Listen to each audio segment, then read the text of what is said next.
I made a slipcase for my leather-bound editions of the Wax and Wayne novels by fantasy author Brandon Sanderson. I'm going to take you through my process and show you how I made it.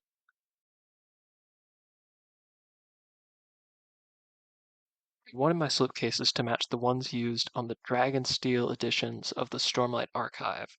Those ones are wrapped in very nice book cloth. Now, book cloth is commercially available, but I decided to make my own. The first step is to iron out a piece of cotton broadcloth and remove all the wrinkles. The other two ingredients in my book cloth are Heat and Bond Ultra Hold iron-on adhesive and tissue paper.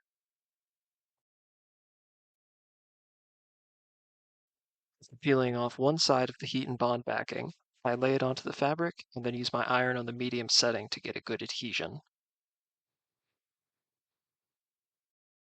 I'm using some tissue paper I had lying around, so it's all pretty wrinkled, so we're just ironing it out to get it smooth. And now I'm laying the tissue paper over the Heat and Bond that has had the other side of the backing peeled off. I'm overlapping the tissue paper to ensure that all the fabric has tissue paper behind it, since that is what's going to form a barrier that prevents the glue from bleeding through into the fabric. One of the nice things about using tissue paper here is because it's so thin, it is very easy to see where the Heat and Bond has fully adhered. After adhesion, all that's left is clean up, and that's the book cloth complete. The frame of the slipcase will be chipboard. Here you can see me laying out my markings so that way I can cut a straight line.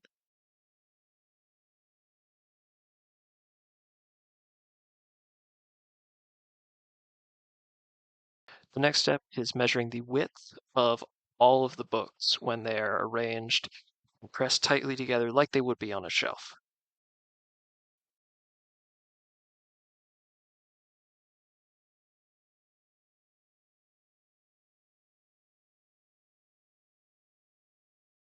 I'm using adhesive-backed velvet to line the interior.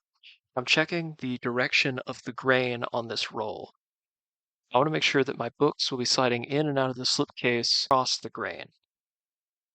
If I had it arranged in the other direction, where it would slide either with or against the grain, depending on whether you're pulling the book in or out, you would have the hairs of the velvet actually raising up and trying to catch, increasing friction.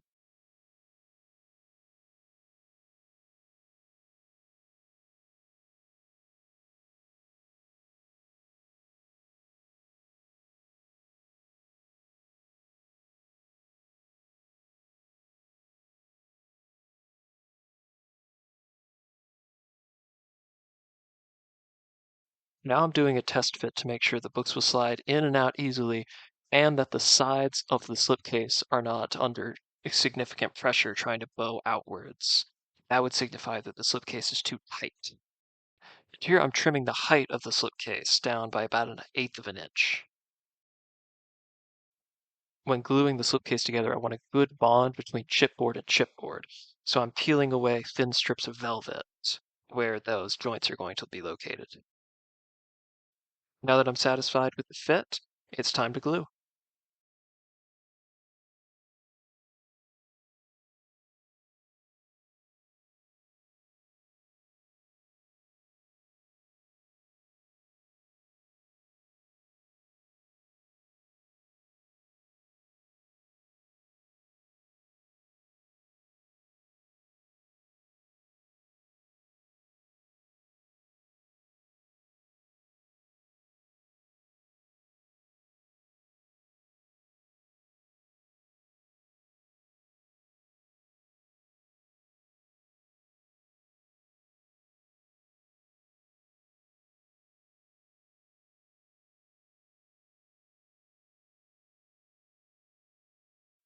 I'm using archival PVA glue to secure the chipboard together, but since I need to handle it a little bit while the glue is setting, and I don't fully trust the tape, I'm using a little bit of super glue to tack it together.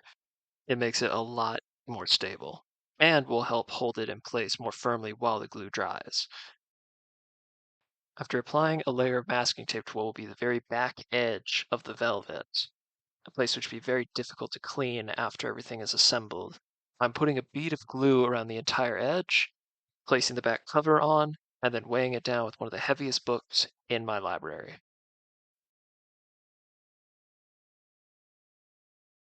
Continuing with my desire to match the Stormlight slipcases, I wanted to put a symbol on the side in a nice foil.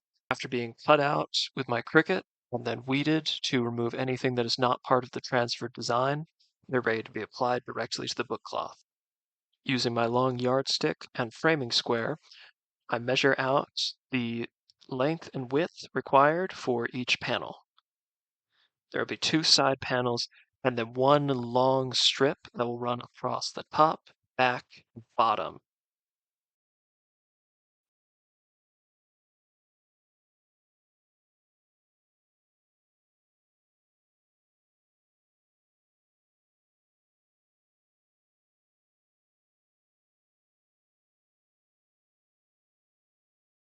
After the book cloth has been heated to shape, the symbols can be affixed onto the side panels with my heat press. I'm squeezing them between a piece of square chipboard and the table after heating, just to make sure that when they cool flat.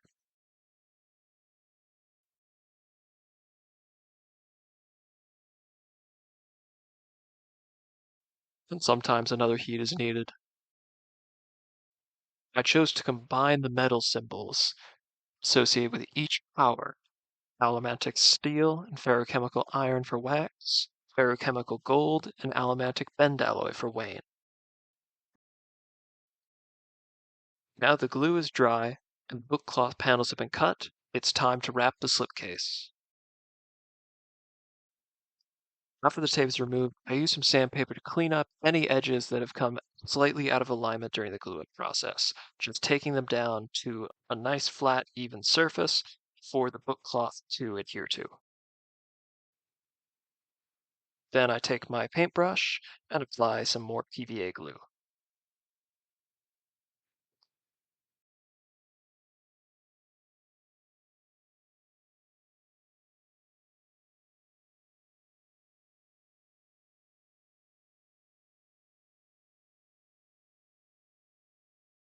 All the edges of the book cloth will be trimmed further, so right now I just need to make sure that these symbols go on straight and on the same location on each side.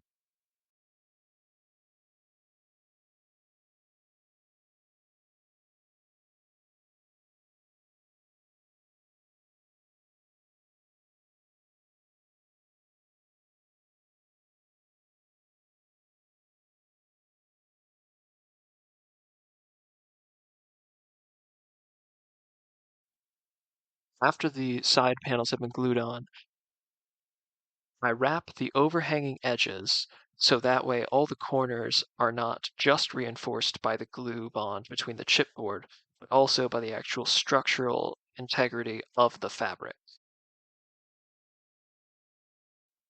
And now I'm going to show you how I do the corners on the front face, since those are going to be the most visible. First, I'll put 2 cuts on each corner. Then I fold up. Then I fold around. That was the purpose of the smaller side cut, so that way it would be separate from the piece that's still remaining hanging off the side. That piece I trim the corners off, so I get a nice aesthetically pleasing corner, since this will be visible, before smoothing it down onto the top surface.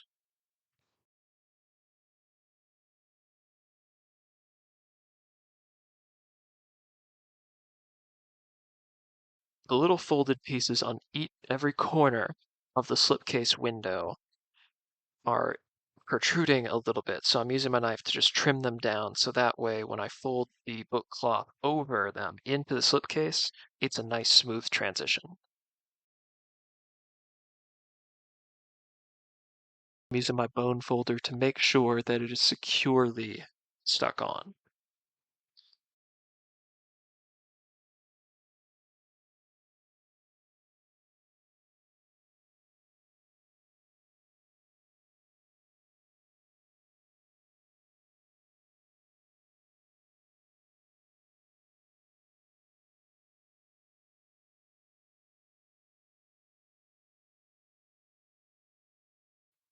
Now I'm trimming the pieces that are floating on the front edge to make them all a consistent width, so that way when they're all folded inside, they will look nice and even all the way around.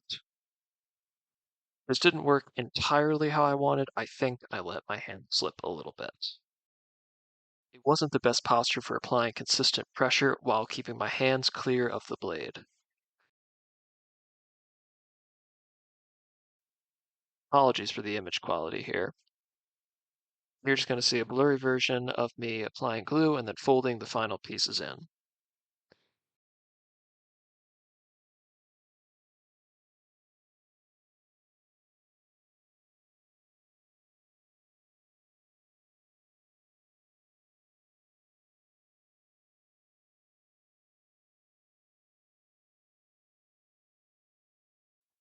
As we say in woodworking, you can never have too many clamps.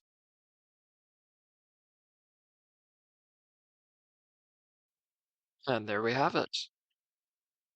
Now, the eagle-eyed viewers will notice there's still a few minutes left. That's 'cause there's always another secret.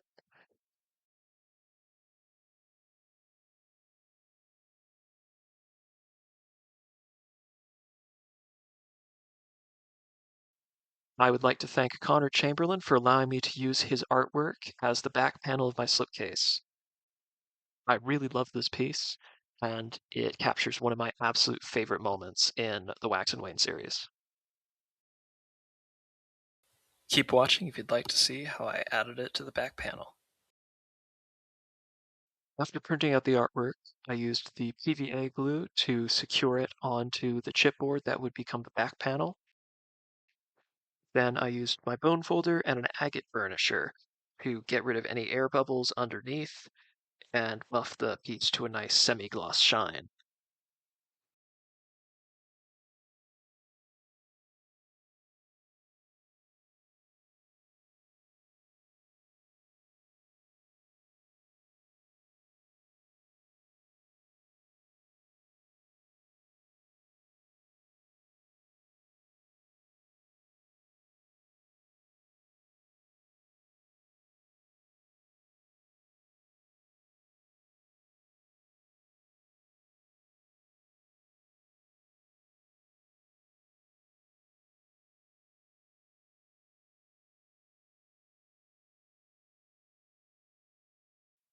I'm very pleased with how this turned out, and thank you so much if you made it all the way to the end.